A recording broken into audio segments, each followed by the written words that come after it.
Police જણાવ્યા મુજબ ગત 28 એપ્રિલે સાંજના સમયે પ્રિયંકા ટાઉનશીપ પાસે ખાડીના નાળા નજીક ચિકનનું ટેબલ રાખી ધંધો કરતા અબ્દુલ હમીદ શાહ નામના વેપારીને નિશાન બનાવવામાં આવ્યો હતો। આરોપી વિશાલ ઉર્ફે માંજરો ત્યાં ધસી આવ્યો અને વેપારીની પીઠના ભાગે સળિયો ફટકાર્યો।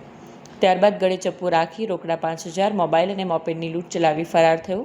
ઘટનાના પગલે ડિંડોલી પીઆઈ પીએલ વાઘેલા અને જેએમ ખાંટની ટીમે તપાસના ચક્રો ગતિમાન કર્યા। બાતમીના આધારે લૂંટના મુદ્દામાલ સાથે વિશાલ ઉર્ફે માંજરો રાજેન્દ્ર કુમાવતને ઝડપી લેવામાં આવ્યો છે। ઝડપાયેલ આરોપી અત્યંત ખતરનાક ગુનાહિત ઇતિહાસ ધરાવે છે। તેની સામે 2017થી અત્યાર સુધીમાં ડિંડોલી, ઉધના અને વાપી રેલવે પોલીસ સ્ટેશનમાં હત્યાનો પ્રયાસ, લૂંટ, દારૂબંધી અને જાહેરનામા ભંગના કુલ 17 જેટલા ગુના નોંધાઈ ચૂક્યા છે। હાલ પોલીસે ધરપકડ કરી વધુ પૂછપરછ હાથ ધરી છે। શંકા છે કે આરોપી અન્ય કેટલીક લૂંટની ઘટનાઓમાં પણ સામેલ હોઈ શકે છે।